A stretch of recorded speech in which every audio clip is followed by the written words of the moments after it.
Hello friends, today I am going to reveal some true facts of new research of science. Black holes are not totally black and other insights in light of Stephen Hawkings' groundbreaking work. But first of all, I request you to please share and subscribe my channel for getting my informative true facts videos uninterrupted. Please note that subscription of my channel is free of cost. Now, black holes are not totally black and other insights from Stephen Hawking's groundbreaking work. Mathematical physicist and cosmologist Stephen Hawking was best known for his work exploring the relationship between black holes and quantum physics. A black hole is the remnant of a dying supermassive star that is falling into itself. These remnants contracted to such a small size that gravity is so strong even light cannot escape from them. Black holes loom large in the popular imagination. School children ponder why the whole universe doesn't collapse into one. But Hawking's careful theoretical work filled in some of the holes in physicists' knowledge about black holes. Now, question is, why do black holes exist? Why do black holes exist? The short answer is because gravity exists. Because gravity exists, the speed of light is not infinite. The speed of light is not infinite. Imagine you stand on Earth's surface and fire a bullet into the air at an angle. Your standard bullet will come back down someplace farther away. Suppose you have a very powerful rifle, then you may be able to shoot the bullet at such a speed that rather than coming down far away, it will instead miss the earth, continually falling and continually missing the surface. The bullet will actually be in an orbit around earth. If your rifle is even stronger, the bullet may be so fast that it leaves earth's gravity altogether. This is essentially what happens when we send rockets to Mars, for example.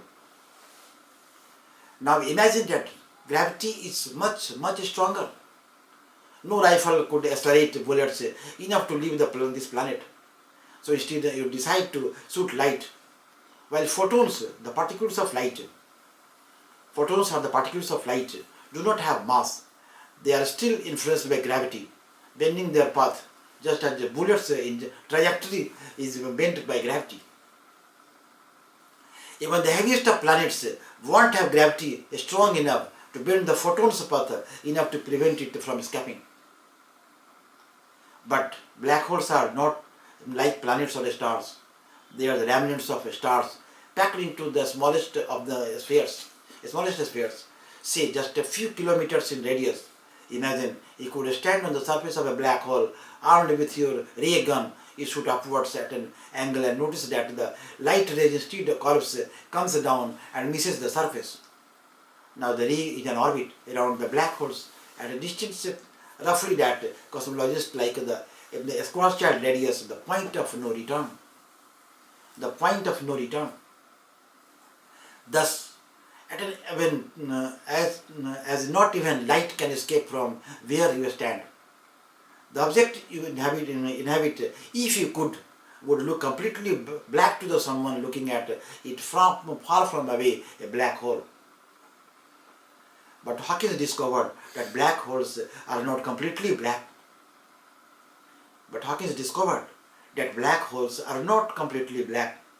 The short answer is yes. My previous description of the black holes used the language of classical physics, basically. Newton's theory applied to light. But the laws of physics are actually more complicated because the universe is more complicated. In classical physics, the word vacuum means the total and complete absence of any form of matter or radiation. But in quantum physics, the vacuum is much more interesting, in particular than it is near a black hole. Rather than being empty, vacuum is teeming with particle and antiparticle pairs that are created fleetingly by the vacuum's energy. but must annihilate each other shortly thereafter and return their energy to the vacuum. You will find all kinds of antiparticle pairs produced, but the heavier ones occurs much more rarely. It is easier to produce photons pairs because they have no mass. The photon must always be produced in pairs, so they are moving away from each other and don't violate the laws of momentum conservation. Now imagine that a pair is created just at a distance from the center of the black hole where the last light ray is circulating. The Schwarzschild radius. This distance could be far from the surface or close, depending on how much mass the black hole has. And imagine that the photon pair is created so that one of the two is pointing inwards towards you at the center of the black hole, holding your ray gun. The other photon is pointing outwards. By the way, you are likely to be crushed by gravity if you tried the maneuver, but let us assume you are superhuman. Now, there is a problem. The one photon that moved inside the black hole cannot come back out because it is already moving at the speed of light. The photon pair cannot annihilate each other again and pay back their energy to the vacuum that surrounds the black hole.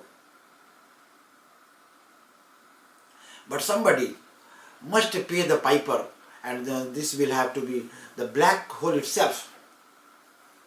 After it has welcomed the photons into its land of no return, the black hole must return some of its mass back to the universe. The exact same amount of mass and the energy the pair of photons borrowed, according to Einstein's famous equality, E equal to mc square. This is essentially what Hawkins showed mathematically. The photon that is leaving the black hole horizon will make it look as if the black hole had a faint glow. The Hawkins radiation named after him. At the same time, he reasoned that if this happened a lot for a long time, the black hole might lose so much mass that it could disappear altogether, or more precisely become visible again. Do black holes make information disappear forever? Do black holes make information disappear forever? Short answer, no. No. That would be against the law. Many physicists began worrying about this question shortly after Hawkins' discovery of the glow. The concern is this: the fundamental laws of the physical guarantee that every process that happens forward in the time can also happen backward in time. Every process that happens forward in the time can also happen backward in time. This seems counter to our intuition, whether a melon that is splattered on the floor would never magically resemble itself. But what happens to big objects like melons is really dictated by the laws of statistics. For the melon to reassemble itself, many gajillions of atomic particles would have to do the same thing backwards, and the likelihood of that is essentially zero. But for a single particle, this is no problem at all. So far atomic things, everything you observe forwards could just likely occurs backwards. Now imagine that you shoot one of the two photons into the black hole. They only differ by a marker that we can measure, but that doesn't affect the energy of the photons. This is called a polarization. Let us call these left photons or right photons. After the left or right photons cross the horizon, the black hole changes. It now has more energy, but it changes in the same way whether the left or right photons were absorbed. Two different histories now have become one future, and such a future cannot be reversed. How would the laws of physics knows which of the two paths to choose, left or right? This is the variation of time reversal invariance. The law requires every past must have exactly one future, and every future exactly one past. The law requires that every past must have exactly one future, and every future exactly one past.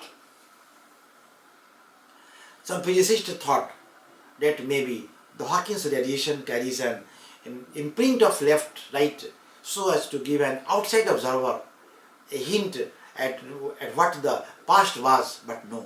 But no. The Hawkins radiation comes from the flickering vacuum surrounding the black hole and has nothing to do with what you've thrown it. All seems lost, but not so fast. In 1917, Albert Einstein showed that matter, even the vacuum next to matter, actually does react to incoming stuff in a very peculiar way. The vacuum next to the matter is tickled to produce a particular antiparticle pairs that looks like an exact copy of what just came in. In a very real sense, the incoming particle stimulates the matters to create a pair of copies of itself, actually a copy and an anti-copy. Remember, random pair of particle and anti-particle are created in the vacuum all the time. But the tickled pair are not random at all. They look just like the tickler. This copy process is known as the stimulated emission effects, and it is the origin of all lasers. The Hawkins glow of black holes, on the other hand, is just that what Einstein called the spontaneous emission effect taking place near a black hole. A spontaneous emission effect taking place near a black hole. Now imagine that the tickling creates this copy so that the left photon tickles a left photon pair and the right photon gives a right photon pair. Since one partner of the tickled pairs must stay outside the black hole, again from momentum conservation, that particle creates the memory that is needed so the information is preserved. One past has only one future. Time can be reversed and the laws of physics are safe. In a cosmic accident, Hawkins died on Einstein's birthday, whose theory of light is just so happens saves Hawkins' theory of black holes. In my next video, I will reveal some true facts of other more interesting topics of science. Thanks.